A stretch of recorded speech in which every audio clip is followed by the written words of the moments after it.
Hey guys, tonight we begin with the surprisingly trippy world of ancient Egyptian recreational chemistry, the civilization that gave us pyramids, mummies, and apparently festivals that could rival your college roommates' worst decisions.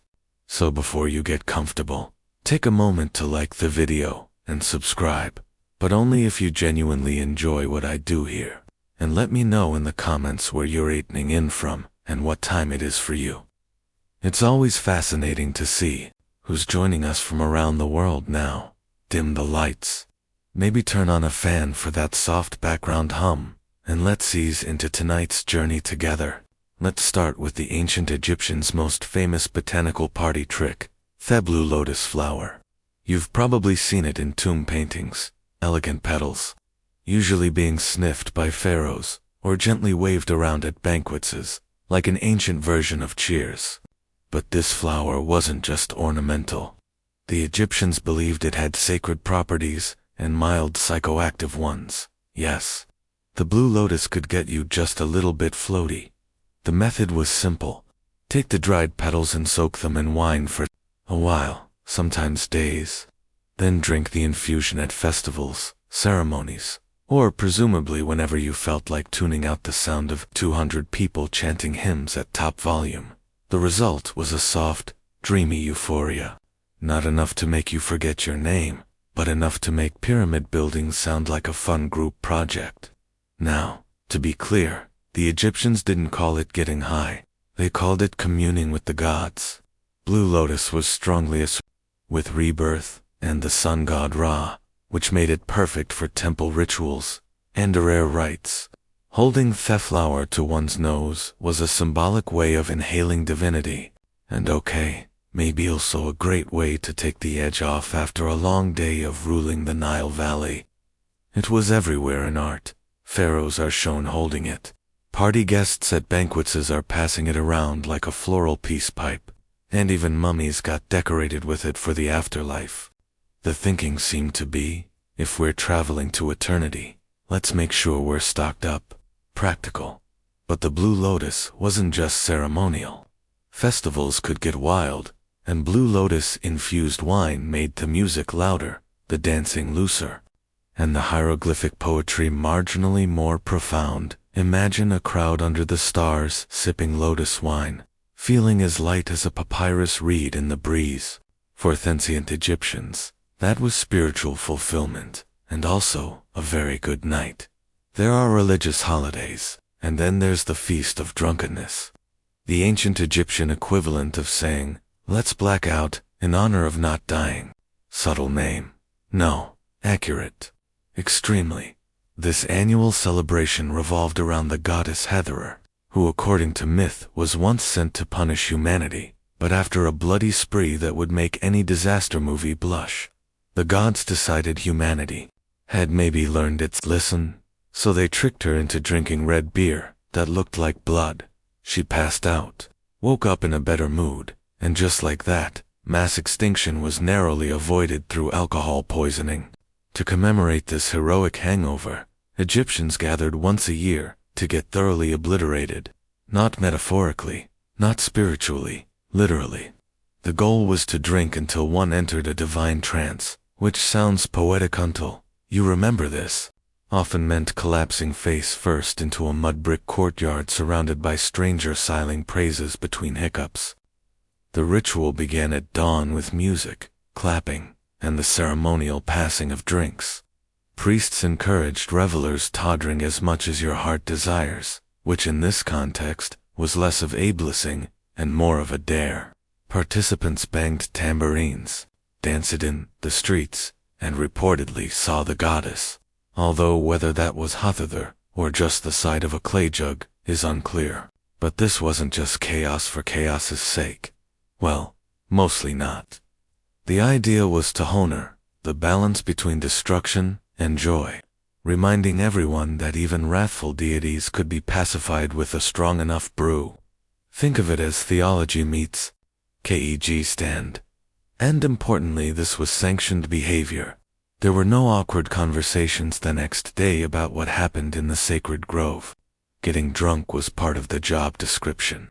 If anything, Not passing out was suspicious. Why aren't you spiritually elevated? Come Hatip, do you hate the gods? Modern scholars have described the Feast of Drunkenness as a ritual of renewal. Participants purged their fears, inhibitions, and likely their stomach contents, all in one divinely authorized party. The next day, headaches, regret, possibly a new scar shaped like Anubis, but also spiritual cleansing. Forget everything you know about beer. Ancient Egyptian beer wasn't golden, bubbly, or anything remotely resembling a beverage you'd order at a bar. It was thick, porridge-like, and alarmingly opaque, served with the kind of consistency that would confuse both your bartender and your dentist. Beer, for the Egyptians, was not just a social drink. It was practically a food group made from partially baked loaves of emmer bread that were soaked in water, mashed, and fermented into a chunky slurry. It resembled a soupy oatmeal more than a refreshing ale. The technical term might be liquid bread, but let's not pretend this wasn't a bowl of carbs in denial. This beer was consumed by everyone: peasants, priests, children, scribes, and anyone else trying to survive in a world where desert heat, crocodiles, and public works projects were daily concerns. It was calorically dense, slightly intoxicating, and cheaper than anything else that didn't require chasing it down with a spear. And here's the twist. Beer wasn't just for sustenance. It was often intentionally altered with herbs, spices, and other curious additives, especially during festivals or religion. Want to commune with the gods? Add some mantra? Want to forget the priest speech about cosmic order? Toss in a little fermented date juice and hope for the best.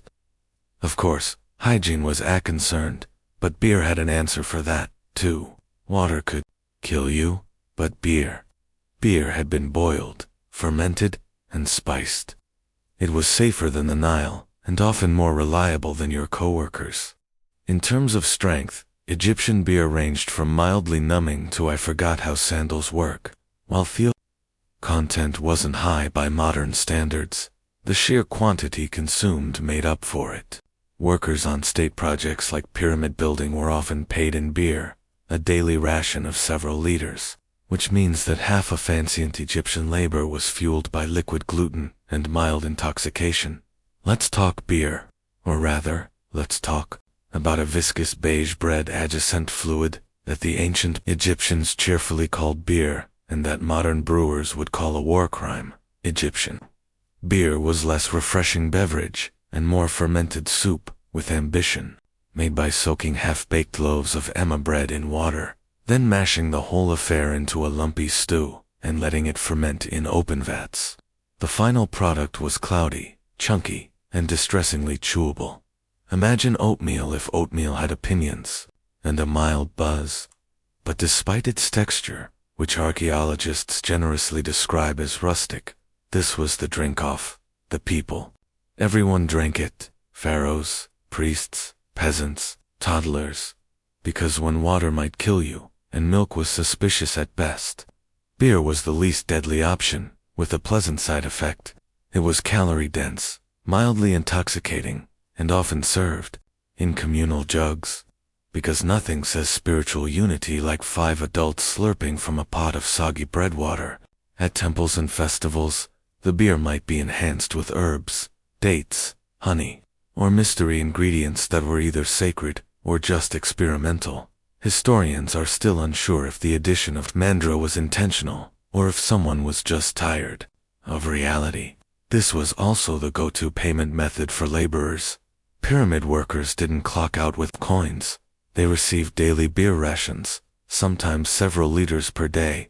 This means the guys hauling limestone blocks all morning were doing it buzzed and breaded. And somehow the pyramids still got built. Let that sink in the next time you miss a deadline with a cappuccino in hand. Tasty, probably awful. But if you're living in 1300 BCE covered in sand and trying not to die of dysentery, a lukewarm jar of beer porridge is Michelin star cuisine. Also, no foam, no carbonation, no glass bottles, just ceramic jugs. straws with filters to catch the bigger bread chunks, and a national commitment to ignoring mouthfeel. Now that you've washed down your bread beer with a floral buzz, it's time to set the mood with smoke. But not just any smoke. We're talking kaifi, the ancient Egyptian incense that made temples smell like divine bakeries and left everyone wondering if they were actually meditating or just very, very light-dated. Kaifi wasn't a quick hit of frankincense. This was the perfumed love child of an apothecary and a pastry chef. Recipes varied by temple, but the ingredients often included myrrh, honey, wine, raisins, cinnamon, juniper, mint, and whatever other spices were lying guard, not being sacrificed. Mix it all up, let it ferment, dry it into pellets, and burn them slowly in sacred spaces until everyone either felt deeply spiritual or forgot why they walked in. It was used in ritual purification, which is code for, let's fill this room with enough fragrant smoke to erase Ursins, or at least our memories of last night's feast of drunkenness. Temples didn't have ventilation, by the way. That was considered breaking the mood. So imagine standing in a limestone yubi next to a sweating priest waving a smoking dish of kefi, like it's Frey's fourth soul, while a chant drones in Coptic monotone behind you. Visions weren't just encouraged. They were practically inevitable. Whether divine revelation or mild asphyxiation, it didn't really matter. The gods got their tribute either way. To the Egyptians, ki wasn't just air freshener. It was medicine, perfume, and spiritual elevator, Eleanor. Pliny the Elder later wrote that kaifi could cure snake bites and improve sleep, which makes sense if you assume its goal was to pass out entirely. Some recipes were so complex they read like ancient IKEA manuals. 16 ingredients, each added in precise phases under specific moons. Honestly, it's a miracle anything got done. But once lit, the aroma drifted across the Nile like a sacred fog machine, signaling that something holy was happening or that Simeon was overcompensating for yesterday's fish market. Even in death, kaifi lingered. It was burned during mummification, buried in tombs, and probably responsible for at least one pharaoh being accidentally embarred in a spice rub. In short, kaifi was Egypt's way of saying, if you can't drink it, burn it, and breathe deeply. If Blue Lotus was Egypt's chill friend, and kaifi was the drama queen with a smoke machine, then Mandra was the slightly unhinged guest you invited once seemed immediately regretted. With its forked roots that vaguely resembled tiny humans and a scared even seasoned priests, Mandra was less herbal remedy and more botanical dare, used in ancient Egyptian medicine as both a painkiller and a possible aphrodisiac, which is always a terrifying combination. Mandra earned its place in temple recipes and medical scrolls with the kind of cautious reverence usually reserved for wild animals and pharaohs in a bad mood.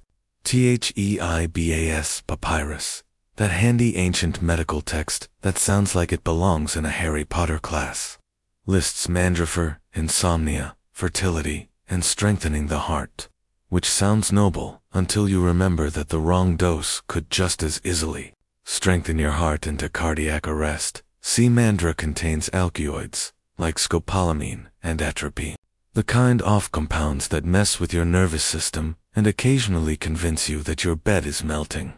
In small doses, it was mildly relaxing. In slightly bigger ones, welcome to Night Terrors, starring Ra and a crocodile in a wig. And then there's the harvesting myth. According to latter folklore, likely inherited from these early associations, pulling a mandraka root out of the ground caused it to scream loudly. Lethally. So naturally, the solution was to tie it to a dog, cover your ears, and let Thepper creature yank it free while you hoped your neighbors didn't ask to. Many questions. While there's no solid evidence the Egyptians were tying plants to dogs and waiting for shrieks, the idea that Theplant had spiritual and slightly terrifying power fits right in. Mandra may have been used in rituals, fertility rites, or just slipped into beer for those who preferred their hallucinations with a rooty aftertaste. In any case, it wasn't the everyday herb. Mandra was for priests, magicians, and those who didn't mind taking medical advice from a man covered in gold leaf. Used carefully, it could induce sleep, reduce pain, and maybe inspire a sensual poem or two. Used recklessly, you'd wake up 4 days later convinced you were a scarab beetle. Somewhere in the vast scrolls of Egyptian medical wisdom, wedged between cures for crocodile bites and the proper placement of amulets on inflamed body parts, lies a quiet little mention of Shemet. That's right, cannabis. Because when it came to pain relief, the ancient Egyptians didn't just rely on divine intervention or chewing reeds until they forgate their problems. Sometimes they reached for something a little more herbal. Cannabis appears in medical texts, like the Ebos Papyrus and Ramesseum Papyrus Mostly, as a treatment for inflammation, sore eyes, and various gynecological complaints. Yes, gynecological. Ancient Egyptian women may have had access to THC-infused suppositories, which sounds like a modern wellness trend someone is definitely going to try to resurrect on Etsy. Of course, the Egyptians didn't roll joints or bake brownies with it, at least not that we know of. Cannabis was usually crushed into oils, mixed into salves, or blended with honey. Because, if you're going to medicate, why not make it taste nice? Applied topically, it soothed pain. Inhaled accidentally. Well, now the temple incense makes a lot more sense. Was it recreational? Officially? No. Unofficially, probably when you're running a civilization in 120 heat, with limited plumbing and a deeply unpredictable crocodile problem. No one blames you for and if your high priest starts talking to statues a little too confidently, well, who's to say that isn't divine wisdom? There's also physical evidence. Residue analysis from mummies and burial sites has turned up trace amounts of cannabis along with opium and nicotine, which raises either some fascinating pharmacological questions or the world's most suspicious funeral offerings. And let's not ignore the priests. These were men trained to chant for hours, interpret dreams, and stare into incense smoke until something stared back. If their rituals involved cannabis, it wasn't for giggles. It was to facilitate communication with the gods, or at the very least with Thruel. Somewhere in the dimly lit, sweet-smelling corners of the ancient Egyptian temple pharmacy, just behind the dried lizards and holy ointments, sat the opium stash. Small wrinkled poppy pods, imported from the eastern Mediterranean, tucked away like a divine secret. Because when you've got plague, pain, and pyramid-related back injuries, sometimes prayer alone doesn't cut it. Though not native to Egypt, opium poppies likely made their debut, throat-raid with cypress or sit. The Egyptians were nothing if not enthusiastic early adapters. By the time of the New Kingdom, poppies were well on their way to becoming the ancient world's go-to sedative, a medical miracle wrapped in mild addiction.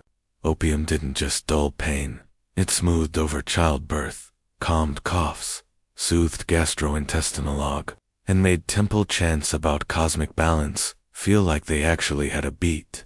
Administered in drinks, pills, or occasionally as suppositories, because of course, it became the pharmaceutical equivalent of saying, don't worry about it. Naturally, it found a home in the temple medicine at Cabinet, that sacred shelf where healing met holy mystery. Priests, doubling as physicians, administered it during rituals and serious treatments, probably while saying things like, "This, Willis, the divine tension in your spleen." Whether your god was angry or your nurse were, opium could calm them both. The ancient texts don't call it opium directly, of course. That would be too helpful. They reference extracts from the poppy plant in the same vague way. Modern labels say natural flavors, which is never comforting. But let's not pretend this was all medicinal. There's always a blurry line between spiritual elevation and a really good nap, and for elite Egyptians, especially those being embalmed. Opium might have been part of the final send-off. What better way to face the underworld than totally blissed out and blissfully unaware of the scarab beetle crawling across your nose? Like many of Egypt's sacred substances, opium was part cure, part comfort, and part controlled chaos. Used wisely, it soothed agony. Used poorly, it turned temple assistants into spaced-out background dancers. Still, in a world of tooth drills, snakes, and sandstorms, a little somnolent magic went a long way. Wine in ancient Egypt was a sign of sophistication, a drink of the gods, a toast to Osir. But don't let the elegant amphorae fool you. This stuff could hit like a chariot accident, especially when it came laced with the ancient equivalent of a little something extra. Wines weren't just fermented grape juice. They were infusions, concoctions, and occasionally mild experiments in altered consciousness. Egyptians flavored their wine with everything from mandra and blue lotus to myrrh and frankincense. Ingredients that sound spiritual until you realize they were probably added for maximum mood enhancement. Religious festivals were the main setting for these potent portables. At the Feast of Drunkenness, for example, participants didn't sip wine to appreciate terroir. They chugged it to achieve metaphysical disconnection. The idea wasn't to be tipsy. It was to teeter between dimensions, possibly while dancing with a priest in a leopard skin. These spiked brews were often described in medical texts as remedies, which is how you know things were getting creative. Got a headache? Try a wine infused with fermented lotus, sore joints. How about some frankincense-infused red aged 2 weeks in a clay pot? Existential dread. Well, that one needed priestly supervision and possibly a floor mat. And it wasn't just mortals enjoying this liquid therapy. The gods themselves were believed to appreciate a good spiked offering. Vats of wine were ritually poured out in temples, left as offerings in tombs, and used in ceremonies to help the divine descend into statues, or at least wobble in their general direction. Let's be clear, this wasn't your average edible wine. Depending on the additives, these sacred brews could calm nerves, ease pain, or launch a midsummer banquet into full psychedelic mystery cult territory. And because everything was part of a ritual, no one could really question the dosage. If the room spun, it was spiritual. If you passed out in the Lotus Garden, that was divine communion. For the ancient Egyptians, wine wasn't just a beverage. It was a vehicle, one that could take you to enlightenment, to sleep, or into the arms of a very confused crocodile god. For a civilization obsessed with order, ritual, and geometry, the ancient Egyptians had a surprisingly open mind about trance states. In fact, they encouraged them, just not during accounting. These altered mental states were seen as direct channels to the divine, or at least to some deeply theatrical inner monologue. Possession, divine, not demonic, was often treated as a religious promotion, not a medical emergency. If a temple dancer started convulsing mid-rhyme, she wasn't rushed out by worried acolytes. She was applauded. Hatherer had arrived, apparently, and had strong opinions about tambourine tempo. These trances were often achieved through a combo of repetitive rhythmic chanting, smoke inhalation, sleep deprivation, and wine with mysterious floaties in it. The result, sudden bouts of prophecy, dramatic gasping, and the occasional unplanned floor nap. Priests and priestesses alike were trained to host gods like Airbnb guests, welcoming them into their bodies during rituals. This included changes in voice, posture, and a sudden urge to announce cryptic things while staring into a fire. In many temples, it was just another Wednesday. To outsiders, it may have looked like a mass fainting spell. But within the temple, this was how messages from the gods were delivered. Sometimes the gods advised, sometimes they scolded, sometimes they demanded more cake offerings, which says a lot about Densian theology and ancient appetites. The trance wasn't always voluntary either. There are accounts of the afflicted being taken by deities, often accompanied by shouting, shaking, and suspicious amounts of incense. Whether these were actual divine messages, or simply what happens when you inhale 4 hours of kiffy smoke next to a flaming brazier, is still debated. Of course, once the trance ended, the possessed party returned to normal, often looking slightly disoriented and very sweaty. The ritual concluded with applause, a sip of sacred wine, and possibly a nap behind a pillar while someone else mopped up the sanctified drool. To modern eyes, divine possession might look like performance art meets heat stroke, but to ancient Egyptians, it was the pinnacle of religious experience. Themament, when the divine broke through the sandstone barrier of reality to drop a few cryptic life tips. You'd think death would be enough to stop someone from getting invited to a party. Not in ancient Egypt. The line between Felines and the dead was more of a soft suggestion, like don't swim after eating, or maybe don't chisel hieroglyphs drunk. Egyptians didn't just respect the dead, they actively included them in social plans. This wasn't metaphorical. Families visited tombs during festivals like the beautiful Feast of the Valley, lugging baskets of food, jugs of beer, and the general vibe of a tailgate party. If the tailgate was parked in a necropolis, they'd sit outside the tomb, eat, drink, and commune with the deceased, which usually meant talking to the wall and hoping grandma appreciated the pickled fish. Many tombs had false doors, carved portals through which the dead could receive offerings. Whether this meant spiritually or just enjoying the smell from the other side is unclear.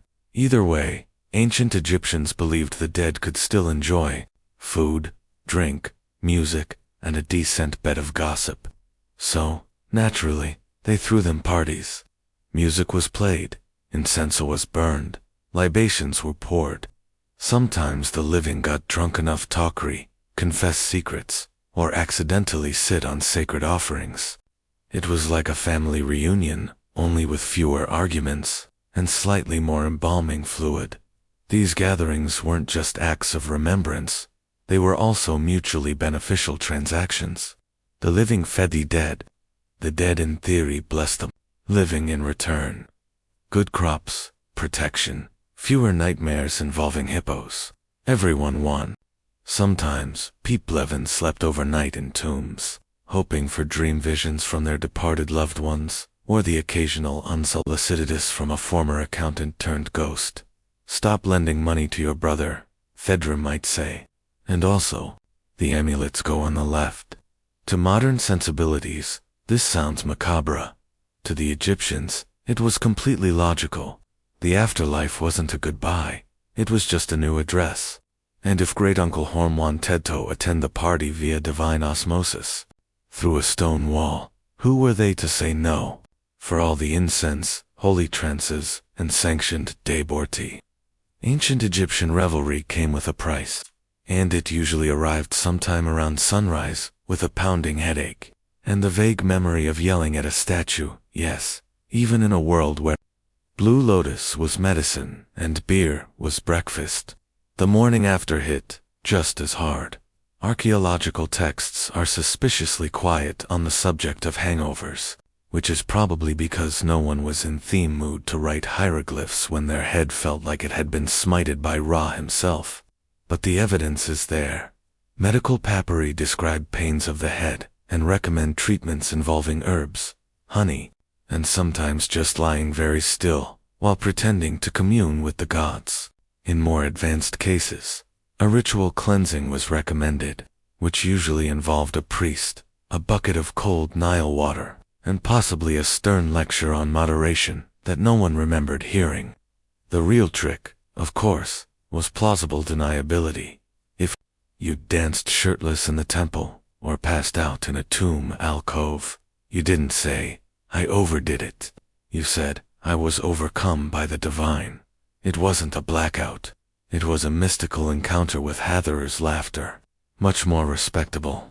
And for the truly unlucky, there was always purging. Not metaphorically, literally. The Egyptians were fond of aics, lovely concoctions designed to evacuate your sins from both ends. Imagine being handed a drink that tastes like regret and being told, "This will restore your balance." Moments later, your balance is definitely gone. The priests, of course, fared better. They had training, they had ritual authority, and most importantly, they had people to carry them home. Meanwhile, common revelers woke up with lotus petals in their hair and sandal imprints on their faces, wondering whether they danced with a god or just Somion, very committed to the role. Still, no one swore off the next celebration, because spiritual and lifting, as it turns out, is addictive, especially when it comes with beer, smoke, and a mild chance offling into a trance and yelling your neighbor's secrets in front of a statue. When ancient Egyptians prepared for death, they didn't just pack linens and a decent eulogy. They packed snacks and drugs and possibly a backup stash, just in case eternity got boring. Because a few thought the partying stopped after your heart was weighed. Think again. It just moved underground. Tombs weren't silent, solemn places. They were carefully curated starter homes for the soul, complete with food, booze, and mood-enhancing herbal arrangements. Mummies were entombed with blue lotus petals, wine jugs, incense cones, and the occasional sealed misteriger, which archaeologists now eye with both reverence and mild suspicion. Take Tutankhamun, for example. When Howard Carter cracked open, his tomb hadn't just found gold and furniture. He found wine, oils, herbs, and what can only be described as the ancient Egyptian version of a wellness kit. If a modern influencer were buried today, it would look disturbingly similar, minus the canopic jars. This wasn't just luxury. It was strategic. The soul, or bar, if you're fancy, needed nourishment and stimulation in the afterlife. Eternal bliss wasn't going to maintain itself after all. So priests and embalmers made sure you were entombed with all your spiritual comfort items, food offerings, sacred perfume, and a generous dose of whatever got you through long temple ceremonies while pretending to be enlightened. Some tombs even include instructions to the dead on how to prepare and enjoy these items in the afterlife. It's not enough to carry blue lotus into eternity. Apparently, you also needed directions in case divine short-term memory was a thing. And let's not forget the opening of the mouth ritual, which was supposed to let dead eat, speak, and let's be honest, sip that sacred fermented beverage with proper technique, because it's hard to toast Osiris with a close-set jaw. All of this tells us one very clear thing. The ancient Egyptians did not separate pleasure from piety. If something brought them closer to the gods in life, even if it was absicoked flour, soaked in wine, it belonged in the tomb, along with your amulets, your linen headrest, and possibly a starter pack of dreams. Ancient Egypt gave the world pyramids, mummies and eyeliner that could block out the sun. But it also perfected an unspoken truth of civilization. Sometimes the people running things are just high enough to think it's going well. Officially, the pharaoh was the earthly embodiment of Horus, chosen by the gods to maintain Ma'at, cosmic order. Unofficially, temple priests had the keys to the sacred stash, the incense budget, and the daily schedule of who gets to chant next to a burning bush of ki until they pass out. The religious elite weren't just spiritual guides. They were state-sanctioned, pharmacists supplying the population with everything from calming ointments to full-blown psychedelic experiences disguised as Holy Communion. If it smelled strong, tingled on contact, or made you speak in metaphor for 3 days, it probably came out of the priesthood's apothecary. And while pharaohs wore the crowns, it was the priests who knew how to blend mandra with wine and not kill anyone. This gave them an enormous amount of soft power, not just in healing and ritual, but in managing the emotional and mystical tone of society. You didn't ask, "What's going on with harvest?" You asked, "What did the high priest see in his trance last night?" Spoiler, it was usually a falcon. And a lot of swirling gold light. Let's not forget the economic side. Fetimples were landowners, employers, and massive centers of drug production. Blue Lotus didn't grow itself. Someone had to harvest it, dry it, ferment it, and whisper to it in sacred verse. So yes, religion was very holy, but it was also a well-oiled machine, one that ran on faith, herbs, and occasionally mingled doses of divine inspiration. In many ways, the question of who ruled Egypt was less about crowns and more about who controlled the incense burners. Because if the gods spoke through visions, and the visions came after a priest sniffed something pungent in a sealed chamber, well, you do the math. In theory, ancient Egypt was all about balance, justice, and order. In practice, if you were rich enough to afford a private tomb and someone to fan you while you digested, you also had access to the good stuff, the kind of rarities that didn't show up in the village clinic scrolls. Make no mistake, ancient Egyptian society was a hierarchy, and mind-altering substances followed the same rules as everything else. Pharaoh at the top, goat herder at the bottom, and everyone else politely sniffing dried flowers and pretending it was enough, while commoners got barley beer and maybe a whiff of temple incense if they leaned close enough. The elite were bathing in blue lotus oil and sipping spiked pomegranate wine out of gold-rimmed chalices. Some of the more potent substances, mandrake, blends laced with opium, imported cannabis resins, were likely restricted to ritual or medical use, which just happened to align perfectly with the daily schedules of court officials and high priests. Funny how that worked out. Take Pharaoh himself. The divine ruler of Upper and Lower Egypt couldn't be expected to process the metaphysical weight of ruling without a little help from the sacred pharmacopoeia. If his dreams were considered state messages from the gods, then sedating his insomnia with a psychoactive nightcap was an indulgence. It was national security. Even in death, the elite kept their stash close. Many tombs contain medicinal vials, incense cones, and winyars, with labels so vague, they may as well have read for ceremonial purposes only.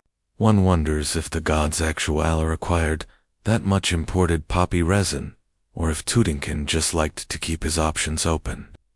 Meanwhile, the lower classes weren't exactly locked out of the experience. They just had to settle for the watered-down versions Berthic, enough to chew weak incense, and whatever passed for spiritual euphoria during an 18-hour shift building obelisks.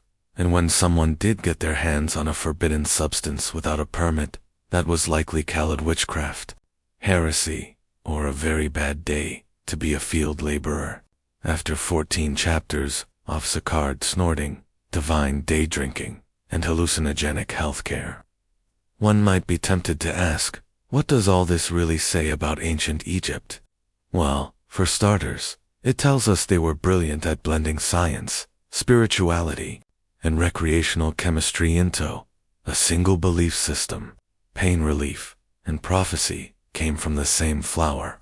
Medicine and mysticism walked hand in hand, usually to the beat of a serum and the smell of something smoldering that definitely wasn't faux-proved. It also reveals just how much the ancients respected the power of altered states, not as escapism, but as a legitimate way to access insight, healing, and the occasional god with an animal head and a flair for drama. Their rituals weren't just pageantry, they were controlledemical theater with incense, chanting, and psychotropic tea for the caste and the strict gatekeeping of sacred substances. That's just the ancient version of putting wellness behind a paywall. The elite had their blue lotus spars and imported opium. Everyone else got lukewarm beer and an eye infection. Divine enlightenment was available, butanly if you could afford the luxury tomb package with optional afterlife miniar. But perhaps the most revealing takeaway is this. Humans have always wanted to feel more, see more, and know more, especially if it involves lying down in a temple and not doing chores. The ancient Egyptians weren't that different from modern humans, meditating with essential oils, or arguing about micro-doing podcasts. They just wore more eyeliner and took their hallucinations more seriously. So, what does this mean for us? Well, Maybe that our ancestors weren't primitive drug enthusiasts or eccentric spiritualists. Maybe they were just doing their best to navigate a confusing, beautiful, often painful world with the tools, rituals, and fragrant smoke they had. And if that journey to inner peace happened to involve wine, wildflowers, and a trance where you barked like Anubis, so be it. Florence, late 1400s. The air was thick with incense, sweat, and the perfume of crushed roses. The city was bursting with art, intellect, and political intrigue, but also a very specific kind of madness. The obsession with beauty, and not just any beauty, Renaissance beauty, the kind that meant looking like a porcelain statue, even if it killed you. Enter a luxurious silky white face paint made from, you guessed it, lead. Yes, actual lead.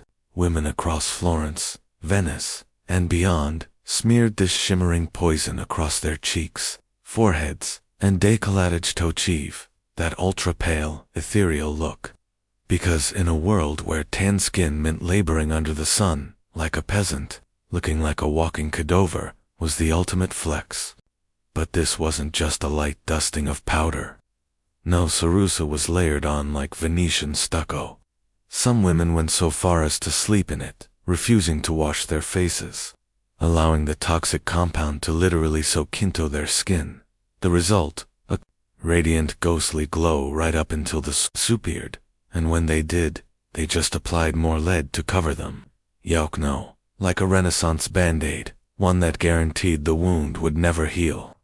If the lead didn't get you, the might. Used to treat blemishes and fade sunspots, mercury was another charming element in the Renaissance beauty arsenal. Combine that with arsenic-based tonics and vinegar face baths, and Yawuhat, a full-blown chemical warfare routine marketed as elegance. And let's not forget the classism baked into every powdered pore. Noble women wanted their skin to look untouched by sunlight or hardship. Suth paler the better, even if it made them anemic, delirious, or eventually dead. Looking divine came at a divine cost. But perhaps the most ironic part, few women who could afford all this toxic luxury also had access to imported perfumes from the Orient, rosewater distillations, and camphor-laced tonics. They literally smelled like angels' wild deer skin peeled off in sheets. If you had a functioning pair of eyebrows in Renaissance Florence, you clearly weren't trying hard enough. In the never-ending quest to resemble a bottle painting or a particularly fashionably Renaissance women plucked their hairlines and eyebrows into oblivion.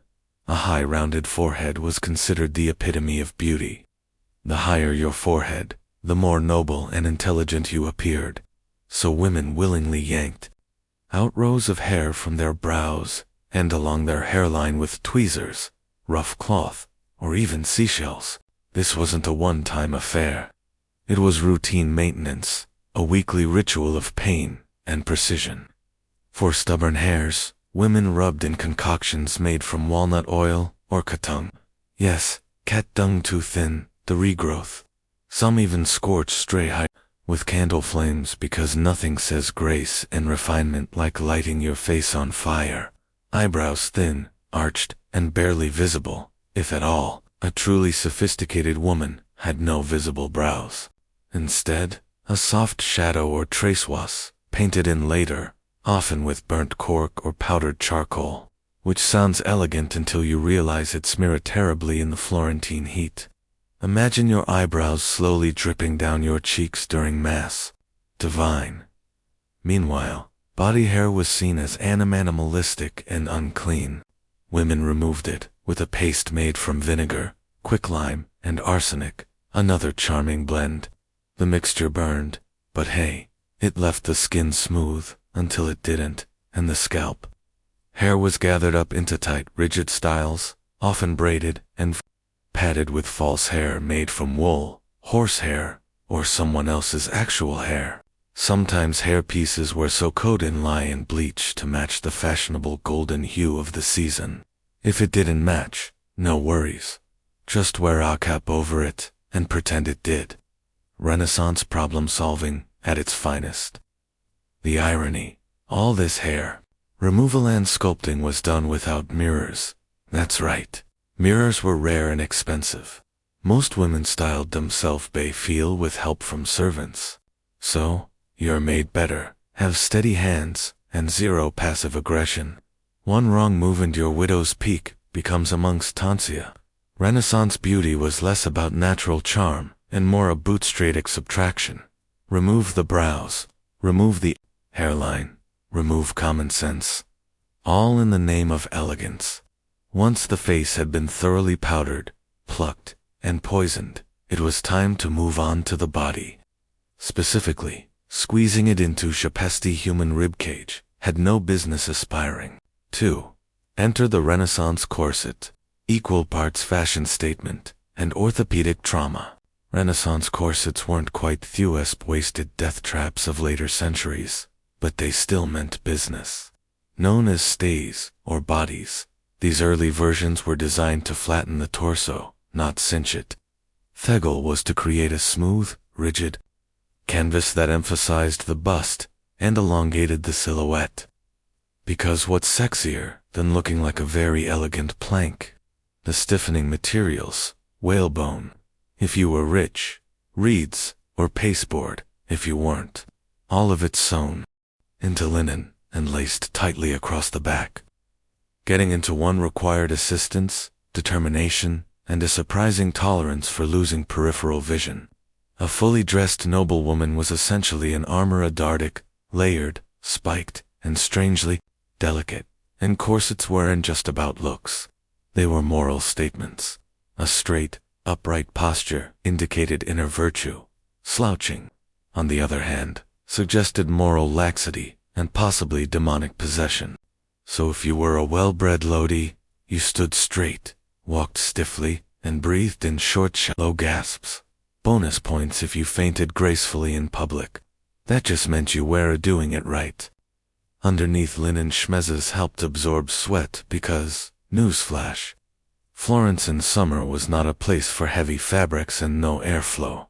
But elegance came first. Comfort came never.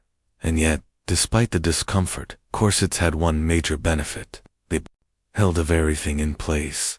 Unlike modern brass that pretend to offer support while staging a quiet rebellion by noon, Renaissance stays offered the kind of structural reinforcement usually reserved for bridges. You could run, dance, or survive a fainting spell without anything shifting an inch. Of course, not everyone could afford such architectural fashion. Working-class women went without stays, favoring looser bodices and more breathable materials. But among the elite, corsets were essential. You weren't fully dressed without one, just tragically undone. The worst part, you had to eat while wearing one, which brings us to the next Renaissance fashion paradox: feasting like royalty while trying not to split a seam or collapse from restricted airflow. In Renaissance sidely, beauty wasn't just skin deep. It extended all the way to the dinner table, where fashion and food had an unison relationship. On the one hand, noble women were expected to attend lavish banquets and engage in the social theater of feasting. On the other hand, they had to do it while squeezed into a corset so tight their internal organs were basically roommates. Meals were grand affairs. Tables groaned under the wet of roasted peacock, marzipan sculptures, and gilded fruit. But for upper-class women, actually eating was a delicate performance. You could nibble, you could sup, but you absolutely could not unhinge your jaw and go to town on a goose leg. That would have been barbaric and potentially dangerous, given the bond in your bodice. Instead, you were expected to take dainty bites, keep your back straight, and smile through the growing pressure in your ribs. Sometimes the act of sitting upright 4 hours and pretending to enjoy cold eel pie was enough to trigger a fainting spell, which frankly only added to the aesthetic, pale, breathless, and collapsing into the arms of a handsome courtieric. Of course, this polite self-starvation had limits. Many noble women were as secretly ravenous by the time they reached their private chambers, where they could finally remove the corset and ever a hidden stash of sweetmeats, or leftover cheese. Yes, even Renaissance beauty queens had midnight snacks. They just couldn't admit it. And there were rules even for those. Certain foods were believed to affect the complexion. Cucumbers were discouraged. They made the skin watery. Wine was encouraged. It flushed the cheeks with color. Some ladies even drank vinegar tonics to stay trim, because nothing says high fashion like ruining your gut lining. There was also the matter of digestion. In a corset, your stomach had nowhere to go. Women had to pace their eating carefully, or risk indigestion, bloating, or, God forbid, a very unladylike burp. The horror. So while men got to recline, drink heavily, and argue about Dante, women mastered the art of contrastrained, eating just enough to seem sociable, but never enough to ruin the line of their gown. Once the face was painted, the hair plucked, the corset tightened, and the food politely nibbled, it was time to smell expensive. In Renaissance Florence, your scent wasn't just a finishing touch, it was a social weapon. A noblewoman's fragrance was as carefully curated as her lineage, and failing to smell like imported luxury was basically a scandal. The Renaissance nose had standards. Common folk might reek of garlic, goat, and existential dread. But the elite, they wafted through salons and basilicas, trailing clouds of rosewater, musk, ambergris, and exotic spices. If you walked past a duchess and didn't feel mildly intoxicated by her scent, she wasn't trying hard enough. Perfume was big business. Italy, especially Venice, was the European hub for distillation. But the most coveted ingredients came from farther afield. Frankincense from Arabia, myrrh from Ethiopia, cinnamon from Ceylon, and ambergris, a waxy, oddly pleasant-smelling substance from the intestines of sperm whales. It was outrageously expensive and wildly fashionable. Basically, the Renaissance equivalent of dabbing yourself with designer whale bath. These perfumes weren't just for pulse points. They were soaked into gloves, stitched into dress linings, and sprayed onto handkerchiefs that ladies would flutter dramatically whenever someone less hygienic came too close. Which was streets were filthy. People bathed irregularly. Perfume wasn't a luxury, it was armor, and for the ambitious beauty, scent layering was essential. First came the scented bath, usually a rinse of rosewater or camphor, then a dusting of crushed violet petals, followed by an oil rubbed into the temples or wrists, and finally, a heavy mist of whatever concoction your apothecary swore would make men weep and rivals faint. Some even wore pomanders, delicate perforated orbs filled with aromatic herbs around the neck or waist. Others dangled them from their belts, like olfactory warning bells. Approach with caution. I smell of cinnamon and judgment. But these potions weren't always benign. Some perfumes contained turpentine or tinctures so strong they could trigger headaches, nausea, or fainting.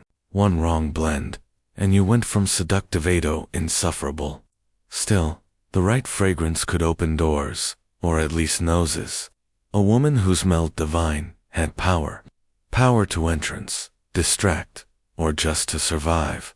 Of a crowd of unwashed poets, if Renaissance beauty was a battlefield, then fashion was the armor, and Florence was its glittering war zone. The Fabrizio War didn't just say something about you. It screamed, it sang, it flounced down the street, declaring your family's wealth, your husband's rank, and whether or not you had any shame in bankrupting him for a sleeve. Velvet was the crown jewel, imported, dyed, and woven with kind of care usually reserved for saints' relics.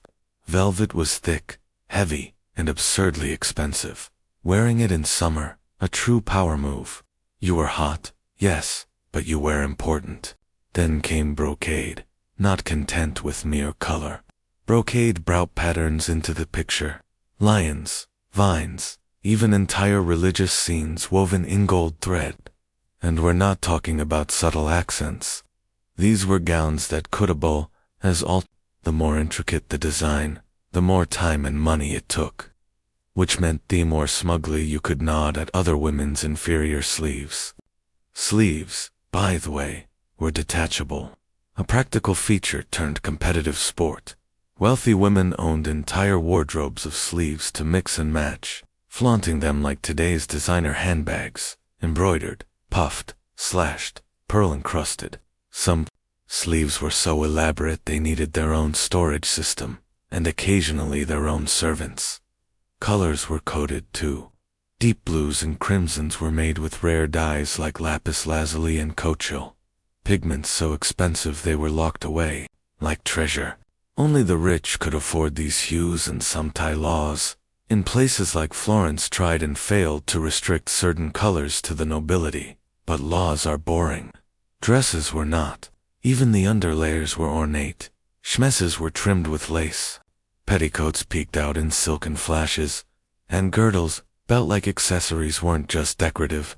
Some were studded with gems and hidden pockets, for perfume, prayer books, or possibly revenge notes. But all this fashion came at a price, literally. A single gown could cost more than a year's wages for a craftsman. And yet, noble women didn't just have these gowns. They needed them. Every social event was a stage, and every outfit a statement. Wearing the same thing twice, social suicide. Renaissance fashion didn't stop at the ankle. Though in fairness, no one was really supposed to see your ankles. Modesty dictated that a woman's feet be kept decently hidden beneath layers of brocade and silk, which was a pity considering how completely ridiculous Renaissance footwear often was. Let's start with the chopin, the most theatrical shoe ever invented. Chopins were essentially high platform soles. Think ancient Roman sandals crossed with stilts. Originally from Venice, they were designed to keep fine dresses above muddy, plague-infested streets. But over time, function gave way to fashion and chopins got taller, much taller. Some were over 20 and high. Yes, that's not a typo. 20 and wearing them required balance, training, and frequently a servant on each arm. Walking unaided was considered both a physical feat and a social risk. If youthful, you didn't just lose your dignity, you might take out half the wedding party with you. In Florence, chopins weren't quite as extreme, but the trend still trickled down. Wealthy women wore delicate pointed slippers, often made of velvet, embroidered with silk thread, and lined with fur. These were indoor shoes. Outdoors, you wore patterns, wooden or cork platforms, strapodundranth, your slippers to protect them. From the street, a practical solution. Unless you tripped and shattered your kneecaps on cobblestones. Foot binding wasn't a thing in Renaissance Italy, but the pressure to have dainty, narrow feet absolutely was. Shoes were pointed, narrow, and not built for actual walking. But who needed to walk when you could glide from sedan chair to palace hall, leaving a trail of crushed flower petals and broken arches? And then there were the stockings. Women wore finely knit hose, made of silk or wool tied at the knee with ribbons. These ribbons were sometimes scented because, if someone caught a glimpse of your shin, you at least wanted to smell fabulous. Of course, lower-S women wore simpler shoes, sturdy leather for labor, clogs for wet work. But the noble class treated footwear like a secret weapon, unseen, impractical, and incredibly expensive. All of it reinforced a single message. Real ladies didn't walk. They floated. They glided. They suffered gracefully and in style. After hours of being powdered, plucked, laced, perfumed, stuffed, and platformed, what came next? That's right, dancing. Because nothing completes the Renaissance beauty ritual like trying to glide across a polished marble floor in 20 pounds of fabric and 2 in of breathable lung space. Courtly dances were serious business. These weren't your carefree tavern-style reels. No, Renaissance court dances were slow, elegant, and excruciatingly choreographed. Every step was rehearsed, every movement symbolic. The wrong foot placement could imply social ineptitude. A misstep, scandalous. You might as well shout, "I own nothing," and lapis lazuli and run barefoot into the Arno. For noble women, dancing was a test of composure. The most popular forms, like the pavan or the galliard, required geliding in precise patterns, keeping your gaze modest, and never under any circumstance breathing through your mouth. That was considered undignified, which is unfortunate because corsets did not allow for deep breaths. Every galliard leap was a calculated gamble against passing out cold. And yet, it was crucial. A woman's grace on the dance floor was as vital to her reputation as her dowry. Parents hired dance tutors, the Waymadorn influencers, higher lighting designers. You learned how to turn, how to bow, how to fan yourself just enough to be mysterious, but not so much that you looked sweaty. The goal was to radiate effortless control, even as your shoes blistered and your ribs whimpered. There was also the matter of social strategy. Dancing offered rare opportunities to interact briefly with eligible men. Gloved hands touched for armament, eyes met during a bow, perfumes mingled. It was flirtation with footnotes. But say too much, move too boldly, or heaven forbid, laugh. You risked ruining your entire aesthetic, affeous elegance. Meanwhile, the background noise of every court event was a choir of judgment. Other women critiqued your gown, your hairstyle, your posture. Servants whispered, tutors fretted, and all the while, you had to maintain the illusion that none of it mattered. But it did. A clumsy turn or an off-rhythm curtsy could haunt you for weeks. So you danced, you smiled, you unjured, and when the music finally stopped, you excused yourself to repowder your sweat-streaked Sousa before round 2. The guests had departed. The candles had melted into waxy puddles, and the Renaissance noblewoman, divine, dazzling, and delicately dying inside, finally made it back to her chambers. But sleep, not yet. First came the Renaissance version of the night routine. Spoiler alert, it was less self-care and more a controlled deterioration. Step 1, the unmasking. Out came the linen cloths, rosewater, and raw egg whites. The lead-based Sarusa had to be gently removed, not because it was delicate, but because scrubbing too hard would take skin with it. Many women used a mix of almond oil and vinegar to lift the layers, hoping their complexion underneath wasn't too ravaged. Spoiler, it usually was. Then came the hair, or what was left of it. Carefully, the pins and fake braids where any adhesive used to keep forehead wigs in place had to be dissolved with herbal tonics. Ladies hoped the cat dung and quicklime they used for hair removal earlier in the week hadn't left bald patches. Pressure next.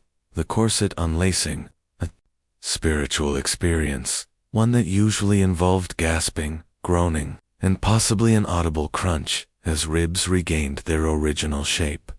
Women could finally breathe, not deeply, but enough to sigh in relief and maybe whisper, "Never again," for the 100th time. The feet were peeled out of slippers, revealing the crushed remains of what used to be toes. If you were lucky, your servant brought a basin of warm water with lavender or rosemary to soak them. If not, you just stared at your feet and wondered if you'd ever feel joy again. Finally, you were rubbed down with sweet oils, or, if you were particular devout or paranoid, an alchemical tonic promising to preserve your youth. Never mind that it smelled like old copper and probably contained powdered beetles. Beauty is pain, also possibly pestilence. And then at last, the candle was blown out. Not with a huff still too improper, but a delicate puff like you were, apologizing to the flame. You lay back, hairline too, and farther back than it was last year. Skin slightly more ghostly than the day before. Lungs recovering from corset trauma.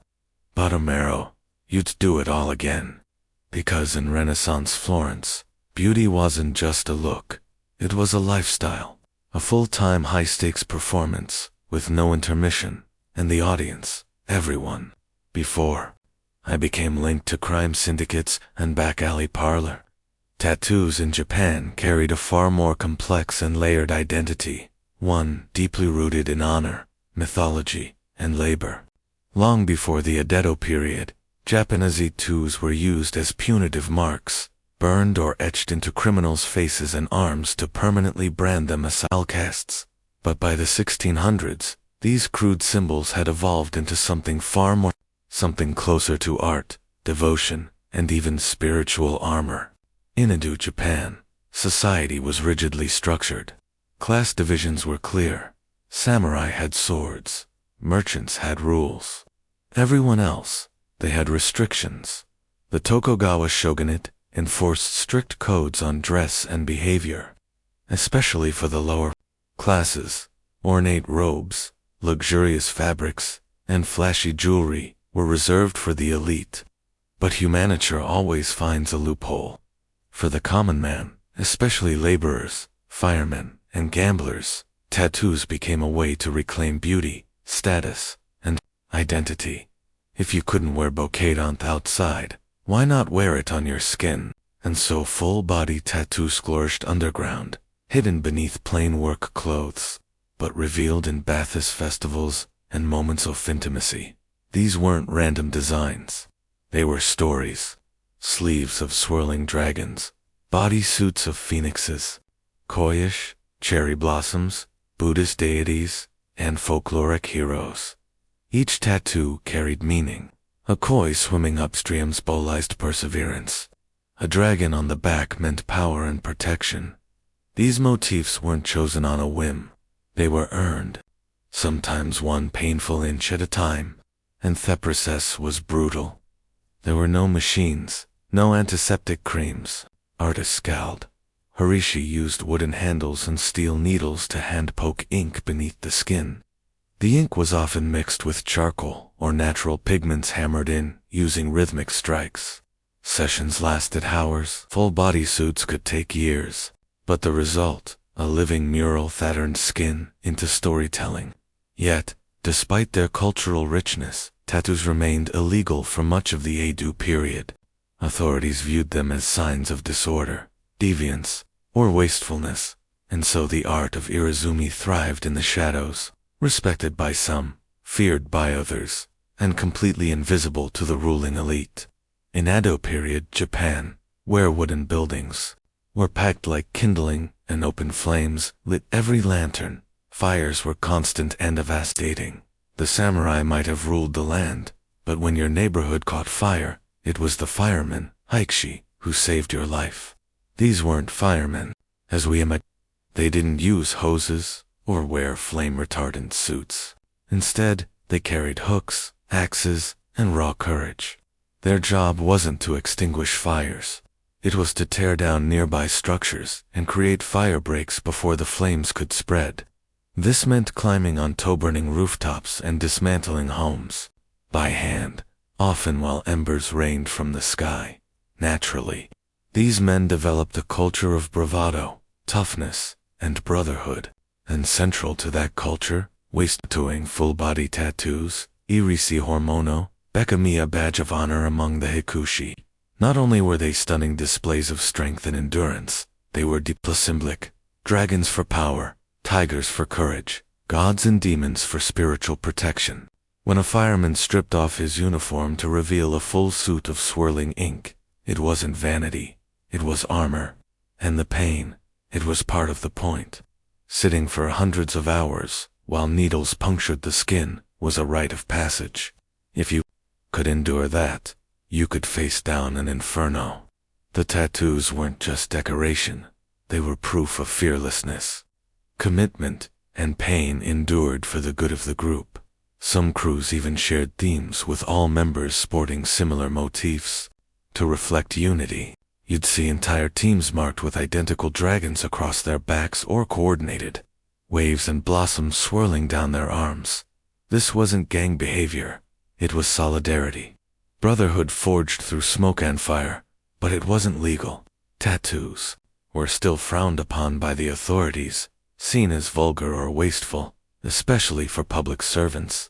So, the Haikushi wore their ink beneath their clothes, only revealed in private baths or celebratory festivals, where their roliest local heroes gave them a pass, at least temporarily. Ironically, These same men were admired in their neighborhoods and feared by the elite. Their tattoos were marks of danger to some, of devotion to others. Beyond the fire brigades and labor crews, another group embraced the painful elegance of irizumi, the gamblers, rogues, and thrill-seekers of Idu's underground. These were the drifters of the Ukiyo, the floating world, a term that described both the pleasure quarters and the transient nature of existence itself. And in that fleeting world, tattoos were a language of risk, identity, and rebellion. Many of these men were bakudo, professional gamblers who roamed the country with dice, cards, and an uncanny ability to separate samurai from their stipends. While the bakudo had no formal organization at first, they lived by their own codes of loyalty, honor, and toughness. In a society that relegated ten to the fringes, tattoos became a way to reclaim dignity, to turn a marginal life into one of meaning, one needle prick at a time. Their tattoos were bold, provocative, and unapologetically visible. In the right settings, peonies, fierce warriors, gods of fortune, and snakes slithered across their torsos. These weren't the quiet, contemplative inkings of monks, or the civic pride of firemen. These were power statements, visual declarations that said, "I don't follow your rules.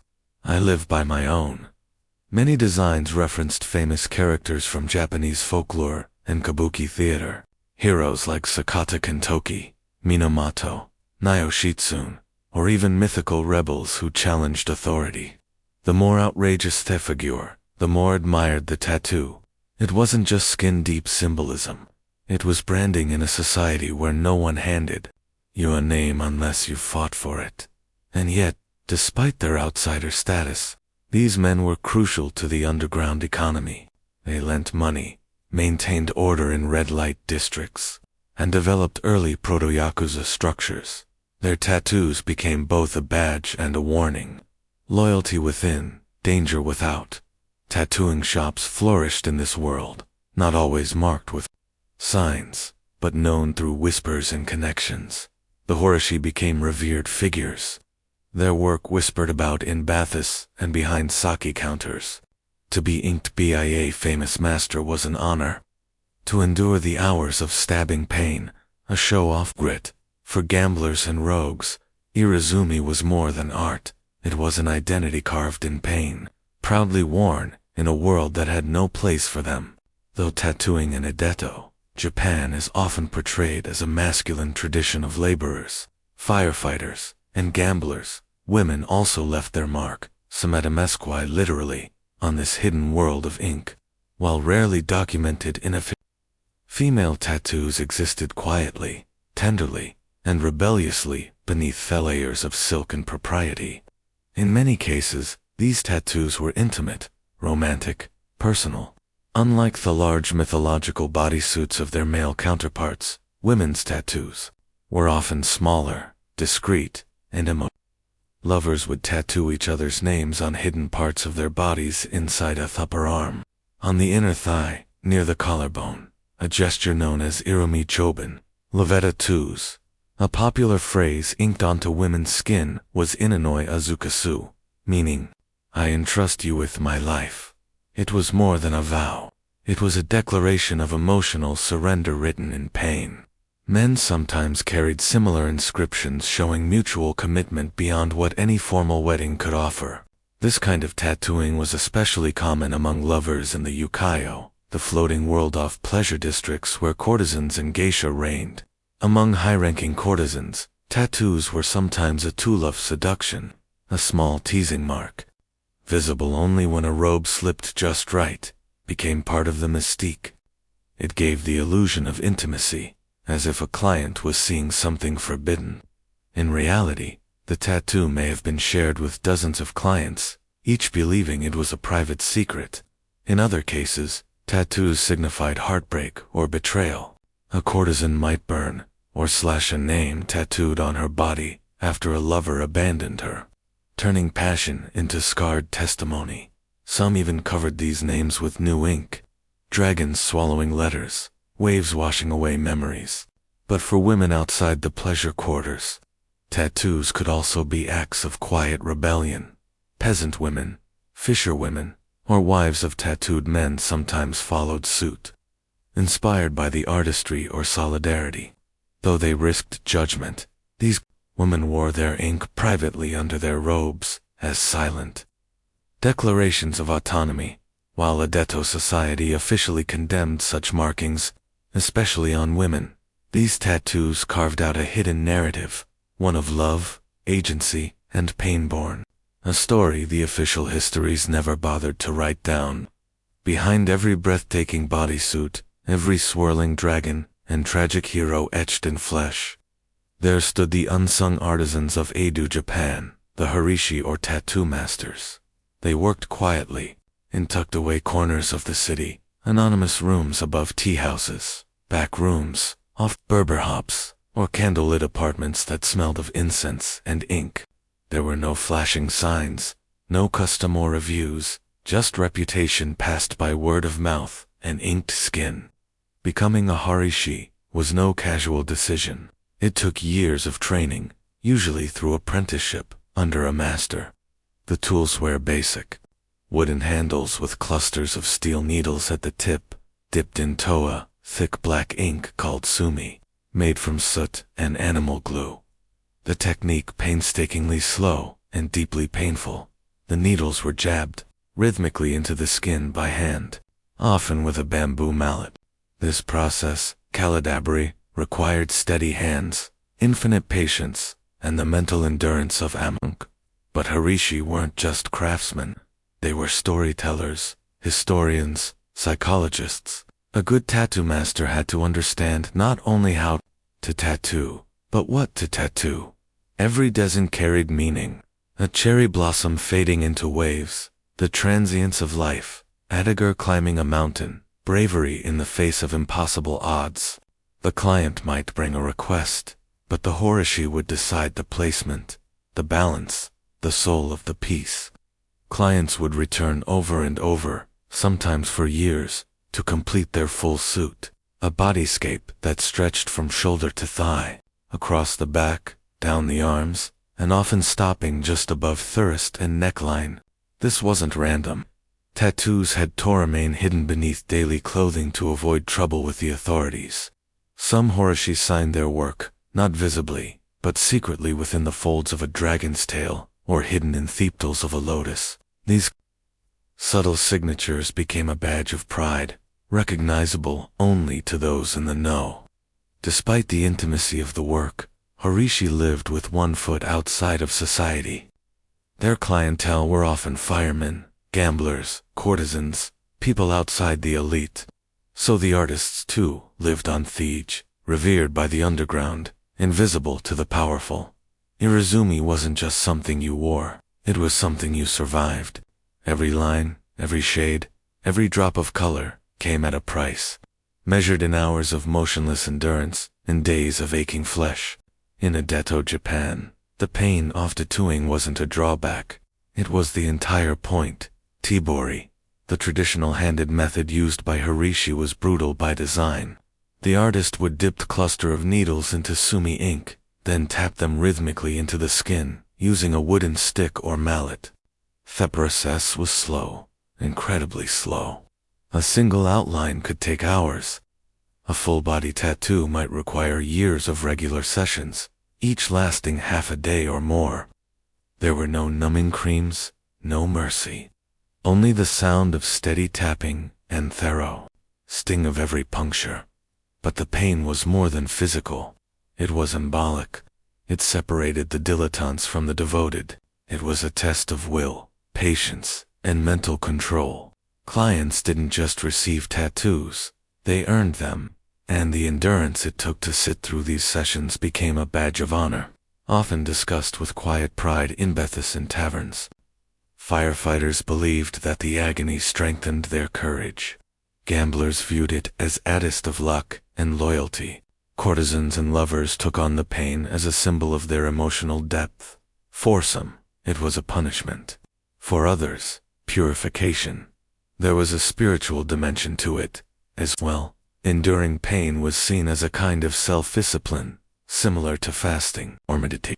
Buddhists' themes were common in Irizumi, not just because of their ascetic value, but because they reflected ideas of suffering, rebirth, and enlightenment. With each completed session, a person didn't just come closer to finishing a tattoo. They came closer, taught transformation. And there were rules. You couldn't flinch. You couldn't cry out. Moving too much could ruin the design or earn you a scolding from the horishi. Only the most serious clients completed their full bodysuit known as funerary, with a chest panel left blank, to avoid shocking society if the robe fell open.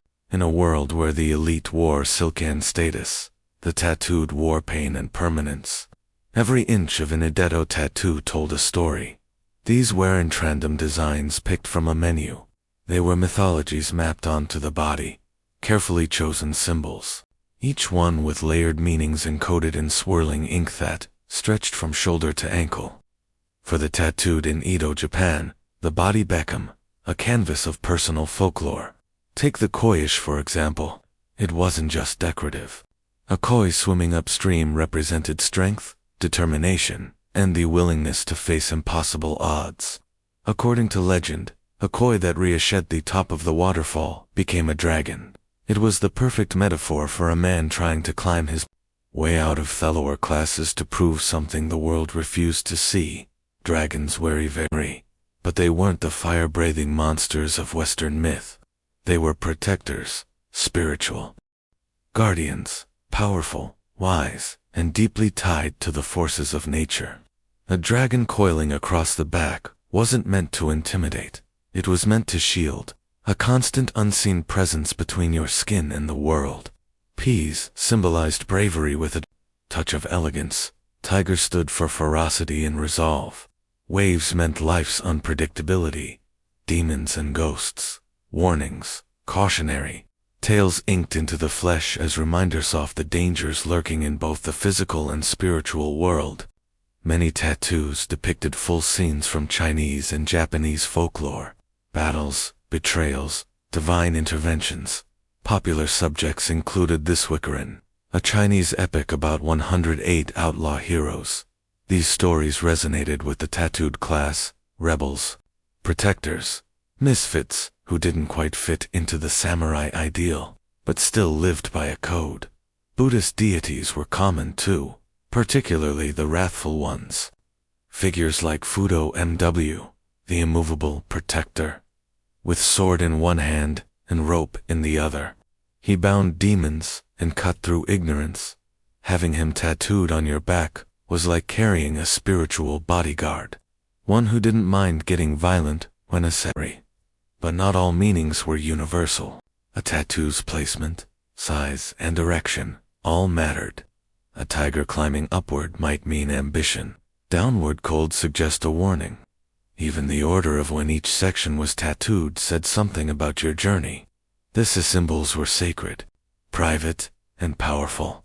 And in a society where words could betray you, tattoos became the most honest form of expression. As the Edo period progressed, the vibrant underground culture of Irami, once a secret code of honor among laborers, firemen, and gamblers, began to collide, hidden with shifting social attitudes and rising paranoia from the ruling class. What was once admired in hidden baths and tea houses slowly became associated with crime, deviance, and dishonor. The turning point came when the government began tightening its grip on public behavior.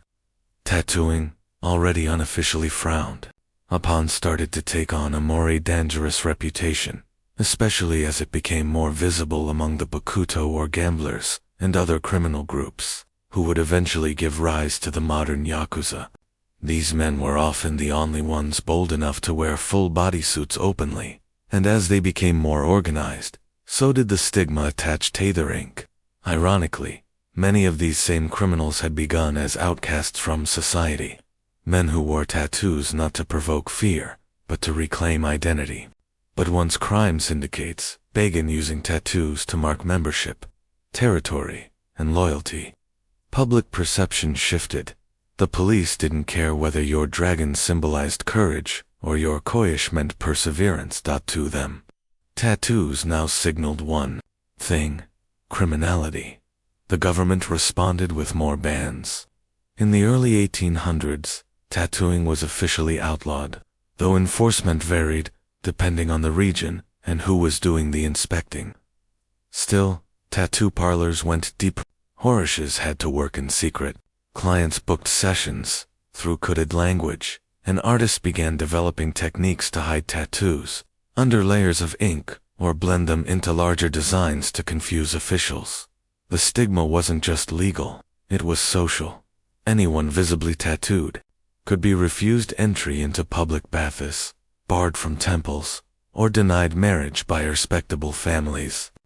Tattooed bodies became taboo, and the art form, once a mark of bravery or spiritual symbolism, was recast as something vulgar, dangerous, even evil. But the tattoos didn't disappear.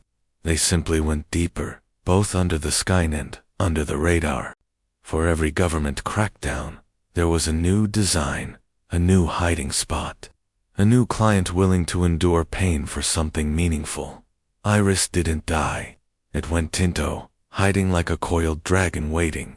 As Japan stepped into Thymadorn age with the Meiji Restoration in 1868, the new government was eager to present the country as civilized, orderly, and most importantly, westernized. And in this new image of modern Japan, tattoos had no place. With all its cultural depth and underground prestige, was declared a stain.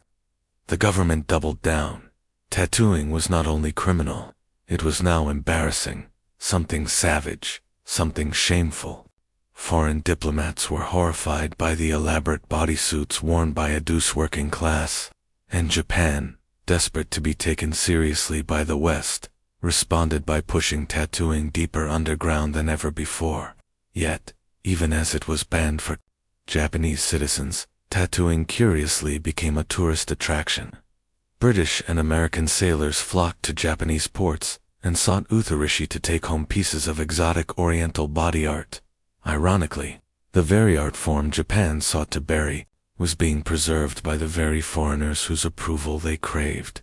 And still, that tradition didn't die. Horishi adapted. They changed their clientele, moved their studios further into secrecy, and kept the Tiberi method alive. Master-apprentice lineages survived in whispers. The techniques, symbolism, and tools were passed down carefully, often within families or tight-knit artistic circles. In the 20th century, Irizuma Beckham, deeply entangled with the Yakuza. The full bodysuit, hidden beneath business suits, became a symbol of loyalty and fear within the criminal underworld. Once again, tattoos were about pain, honor, and secrecy, but this time without the folkloric grace of Edo, firemen, or mythological koi. The art was still there, but the public had turned away. Even today, the legacy of that stigma lingers. Despite modern interest in tattoo culture worldwide, Japan still views tattoos with suspicion. Public baths, gyms, and even some beaches ban tattooed individuals. The fear of criminal association, and when the ink is harmless. But times are shifting. Young Japanese artists are claiming irishi, not as rebellion, but as heritage. Museums are preserving ancient designs.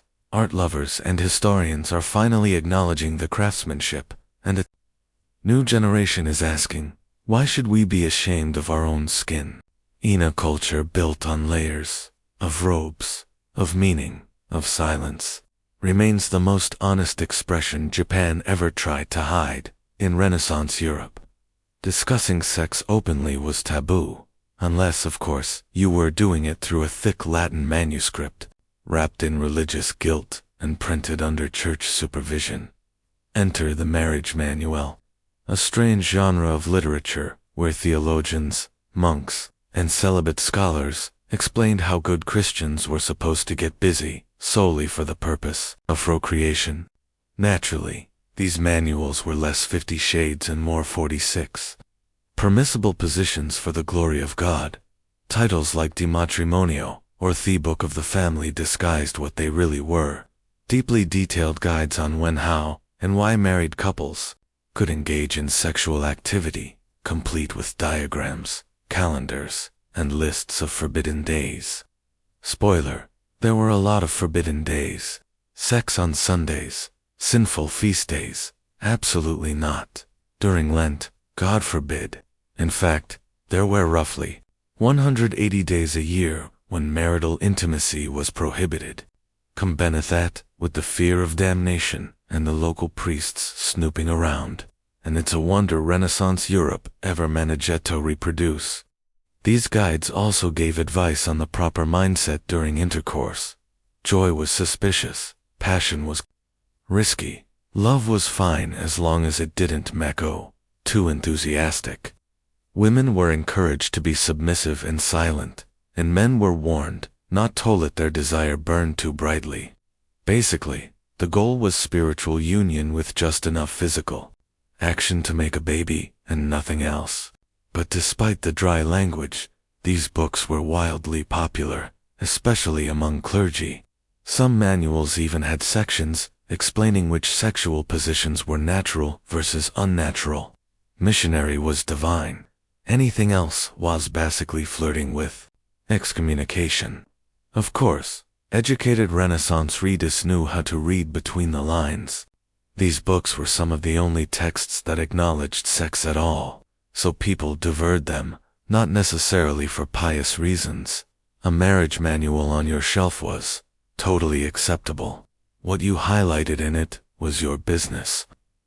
Ironically, the strict moral codes these books promoted only made people more curious about what lay beyond them, which is why right next to the marriage guides, another kind of book began to circulate. Less holy, more illustrated. On the surface, they were scientific marvels. Detailed anatomical treatises, often illustrated by respected artists and backed by university scholars. But for anyone with half an imagination and a locked drawer, these books had a certain extracurricular appeal, especially when the female form was involved. The Renaissance saw an explosion of interest in human anatomy, thanks to dissection being legalized in certain regions, and artists like Leonardo da Vinci pushing the boundaries of scientific observation. Texts like Domini Corporis Fabrica by Andrea were considered groundbreaking medical references. They were also either, intentionally or not, kind of steamy. Why? Because they showed women act in exquisite clinical full-body detail. Breasts, hips, genitalia, nothing was omitted. And while the official purpose was to educate, let's just say not every reader was their fourth lymphatic system. These images were often presented with artistic flair. One particularly infamous edition of an anatomical book showed a nude woman gracefully reclining, as if in a Botticelli painting, except her chest cavity was flayed open, like a diagram in a butcher's manual. It was both horrifying and oddly sensual. The body as art, the body as science, and foursome the body as entertainment. Since pornography was strictly banned by the church, these illustrations slipped through the moral net, under the guise of medical necessity. A young man caught with a suggestive woodcut from a medical book could simply shrug and claim he was pursuing his studies, the fact that the page was dog-eared and mysteriously thumb-worn, irrelevant. Some printers even leaned into the dual appeal. Certain editions were produced with extra attention to the female form, featuring idealized nudes that blended anatomy with eroticism, a sort of Renaissance loophole. If you wanted to look at naked people, all you had to do was pretend to care about the spleen. And these weren't Backley publications. They were printed by respected presses, collected in university libraries, and cited by. But between the dry Latin and muscle diagrams, there was just enough softcore temptation to keep readers flipping pages with slightly more enthusiasm than necessary. Of course, not all forbidden books were pretending to be scientific. Some didn't even bother to hide it. By the mid-Renaissance, a new kind of book began appearing in private collections. Ones that didn't bother with anatomical dissection or theological loopholes. These were full-blown love manuals. half etiquette guide, half soft seduction. They were written for the well-be-bred nobleman or lady who wanted to flirt without falling directly into hell. Unlike the dry rule-bound marriage manuals sanctioned by the church, lovey manuals reveled in ambiguity. They walked a thin line, offering tips on courtship, letter writing, and romantic speech, all under the pretense of cultivating refined behavior. But between the lines, they dripped with innuendo. These books taught the art of the glance, the science of sighing in Somian's direction, the importance of hand placement during a slow court dance. They offered sample dialogues, thinly disguised, pick-up lines for situations like encountering a duchess in a gardener, complimenting a lady's lute, playing without offending her chaperone. One popular genre was the epistolary romance, collections of fictional love letters between imaginary nobles, usually with names like Count Lorenzo and Lady Farella. These were meant to model virtuous behavior, but many letters veered suspiciously close to fantasy. You cold practically here, the bodices tightening and the gloves slowly coming off. Some of these manuals even included miniature poems and riddles, just enough to feel cultured, just vague enough to be interpreted as scandalous. The Renaissance reader loved double meanings, and love manuals delivered them in elegant rhyming couplets. And let's not forget the advice on grooming. One manual suggested men keep their fingernails clean and teeth. White saw that a woman when kissed feels neither scratched nor offended. Others reminded ladies to maintain fresh breath and avoid onions before a romantic conversation. Practical, but not exactly spiritual. While these books didn't depict physical intimacy, they hinted at it constantly, and that was the point.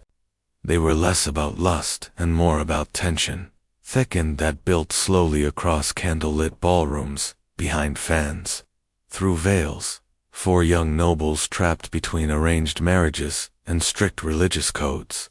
These manuals were legal to own, dangerous to understand, while the church cracked down on sin and scholars argued about virtue. Some Renaissance readers were stashing ancient Roman poetry under their pillows, and not the kind Cicero would have approved of. Oid's Ars Amatoria, the art of love, was one of the most widely circulated forbidden texts of the Renaissance. Technically a Roman classic, it offered a step-by-step guide to seduction, from spotting a lover at the theater to how to find jealousy just enough to keep things spicy. It was witty, elegant, and totally immoral by church standards. Naturally, it was extremely popular. Educated men and some very determined women kept copies of Oid hidden behind Bibles or bound in blankovers to pass unnoticed. Marginalia in some surviving copies includes notes like "Try this at Carnival" and "Worked on Cecilia because who said Latin had to be boring." Then there Waste Golden Ass by Apulus, a novel that slipped under the radar thanks to its mythological storyline but included vivid scenes of transformation, lust, and the occasional talking donkey. It was technically a spiritual allegory. It was also erotica with a toga on. Even more daring were translations of Greek and Arabic love poetry, many of which emphasized sensual pleasure as a path to enlightenment. Renaissance Italy had a taste for the exotic, and Arabic texts like those inspired by the perfume garden circulated in small, elite circles. These weren't openly sold, but if you had the right connections and enough gold, a copy might find its way to your study. Booksellers knew how to play the game. Officially, their shops were stocked with theology and grammar. Unofficially, a wink and a discreet coin could earn you access to a locked cabinet labeled medical curiosities or private readings. The church called it sinful. The merchants called it good business. Some nobles even commissioned illuminated of these works, decorated with gold leaf cherubs and occasional livery, detailed illustrations of things cherubs should not be watching. These books weren't just read. They were experienced, passed around at salons, whispered about at masquerades, banned by bishops, quoted by poets, and while everyone pretended they'd only read them for the Latin practice, the truth was obvious. For all the secret reading, and scandalous giggling behind lace fans. The Renaissance wasn't a safe haven for literary freedom, especially not when the Inquisition was watching. And in Italy, it always was. By the mid-1500s, the Catholic Church had grown increasingly suspicious of books that could corrupt the soul, which in practice meant anything remotely entertaining. In 1559, Pope Paul I issued the first official Index Liorum Prohibitorum, the Index of Forbidden Books. It was exactly what it sounded like, a hit list of texts deemed too dangerous, heretical, or God forbid titillating. The list included everything from Protestant theology to astrology manuals, but buried among them were treats on love, anatomy, and even poetry. Oid band, Picasso's Decameron band, anything by Erasmus that even hinted at individual thought, double band. The church wasn't just trying to save souls, it was sanitizing the entire intellectual bloodstream. Possessing a forbidden book didn't just mean a slap on the wrist. If you were a printer, merchant, or noble caught with one, you risked public penance, house searches, confiscation, and event. More than one scholar found himself summoned to explain why he had a Latin copy of The Art of Love tucked between Aristotle and Aquinas. But the funny thing about banning books is that it usually makes them more desirable. Underground markets thrived. Printers in Venice, Lyon, and Basel published clean editions for public sale and uncured-est editions for private clients. The difference might be a missing passage, a toned-down illustration, or a completely fake title page. One infamous copy of The Golden Ass was rebound sermons of St. Augustine. Talk about a plot twist. Noble families with private libraries developed entire systems for hiding forbidden texts. Secret compartments, false bindings, mirrored cabinets.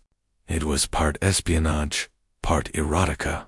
A well-curated bookfelf said, "Yes, I fear God, but I also read rabble." Women were particularly clever about this, since they were less likely to be targeted as intellectual threats. They often acted as literary couriers, borrowing, copying, and circulating books under the pretense of devotionality. One nun in Naples allegedly kept a copy of The Perfumed Garden Bee and her copy of Lives of the Saints. Censorship may have ruled publicly, but in private, Renaissance readers just turned the page more carefully. Behind convent walls, away from the judgmental eyes of society and the ever-looming index of forbidden books. Renaissance synons had access to their own libraries, and some of them were anything but holy. While convents were often seen as bastions of chastity and devotion, the truth was more complicated. These were also places of literacy, intellectual curiosity, and yes, suppressed desire. Many young women entered religious life not by choice, but by family arrangement. Too expensive to marry off. Sent her to the nuns, too outspoken cloister, her. The result, a generation of women who were highly educated, forcibly celibate, and bored out of their minds enter the convent library. On the surface, these collections were pious and respectable. Saints' lives, theological commentaries, devotional poetry. But dig deeper, and you'd find marginalia scrolled in corners, entire passages underlined with suspicious enthusiasm, and in some cassation, copies of banned love poetry tucked discreetly between prayer books.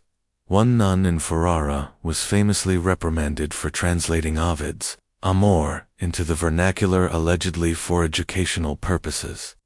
Others wrote their own verses, coded melancholic, and often steeped in longing.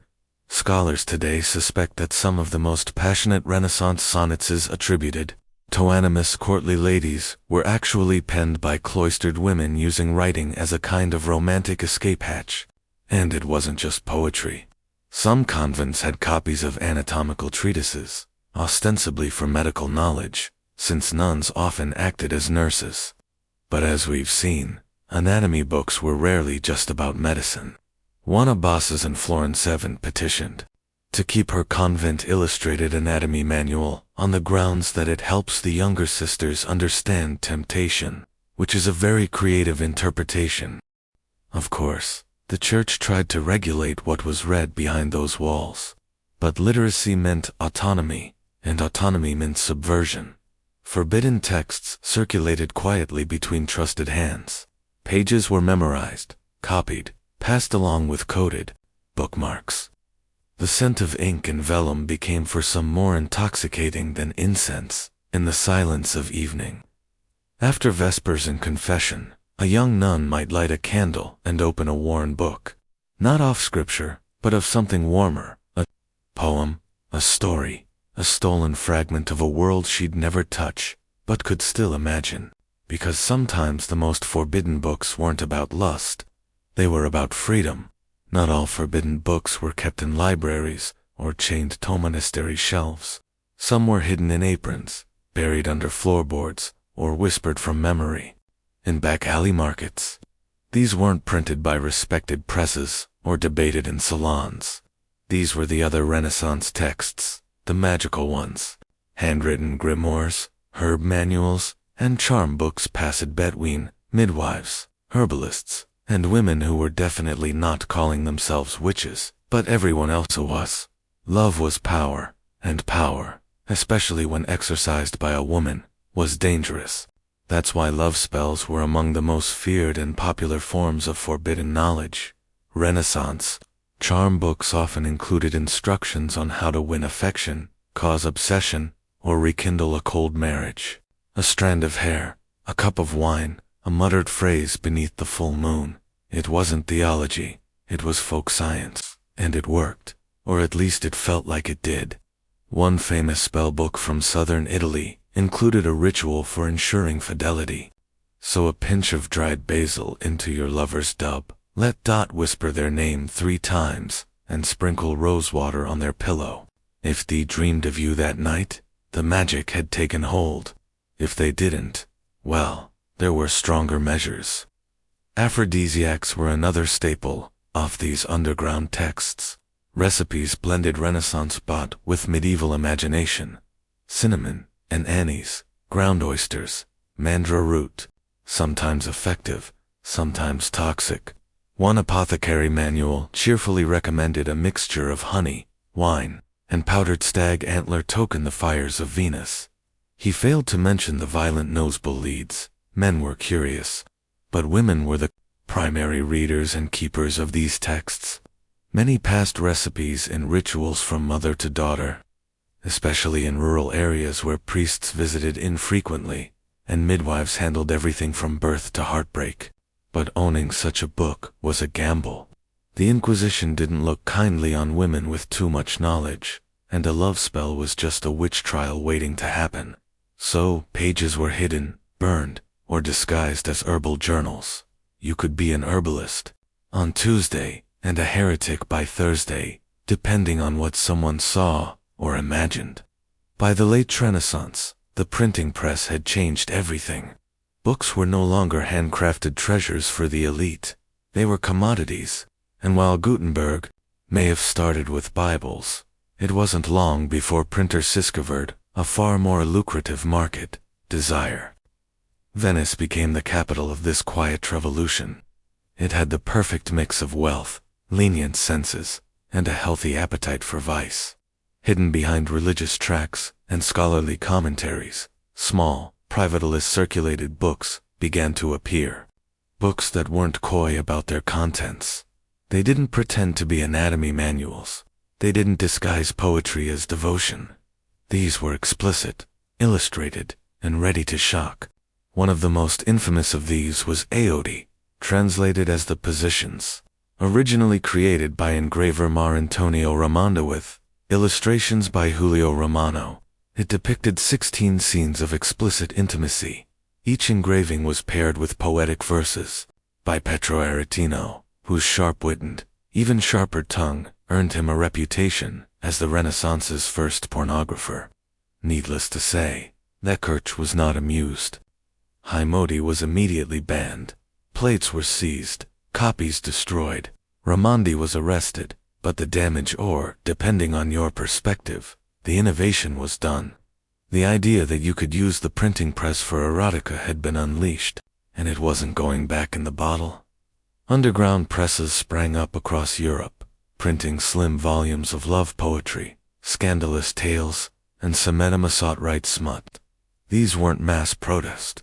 Copies were expensive, meant for wealthy patrons, with a taste for the forbidden. Some were even commissioned privately, with content tailored to thigh buyers' fantasy. Think of it as custom Renaissance fan fiction. Printers developed clever tricks too. Avoid detection.